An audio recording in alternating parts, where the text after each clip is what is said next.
It's time again for hashtag quiz tutorials.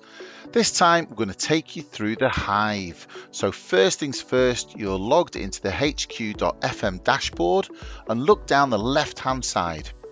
You'll see the community content Hive.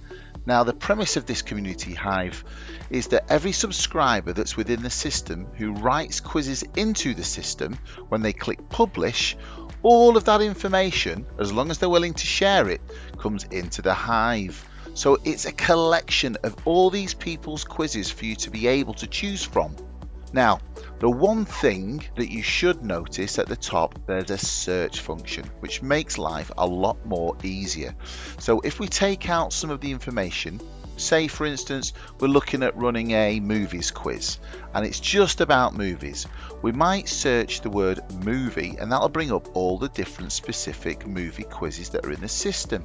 But maybe you wanted something a little bit different, like Friends or anything like that. They're all available to be searched in our Hive. Now, quite a few people ask us about our own content. What is the content that we write? So if you're looking for actual hashtag quiz content, there's two things that you probably should search for. One of them is Simon Wilson. That's me. I am the main question writer for the business. So all of the questions are authenticated to be correct. The second way of doing things is to find hashtag quiz content that we may have written ourselves by searching the date on the Monday. Now, I upload 2 brand new quizzes every week, so what you'd be needing to search for is the day of the week and the month. So for argument's sake, you might want to search for 13.03.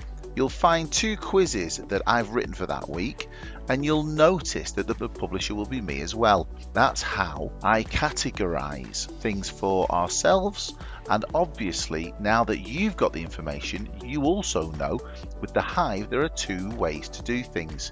You can either save an entire quiz by just clicking save immediately, but when you click save, that will be available for you within your database. The other way is to cherry pick. So what you can do is click on view for the view in the quiz, and you'll skip through the questions and research the questions, look at the questions, and when you want to save that to a particular quiz that you might already have written, or you're going to create a new quiz name, now that's absolutely fine. You'll notice that within the save question to quiz box, it'll have all of your quiz names in there. So either save a quiz to one that you've already written, or one that you've already started, or you're preparing it, that'll be there to share. And it's entirely up to you once you go back to your quiz database and find the quiz that you've saved. If you want to change it around the order, you can simply do that with a drag and drop. You can add rounds, you can take rounds away, you can take questions away, you can add more questions. You're not limited to the content that you see in front of you. Have fun using our Hive and happy quizzing.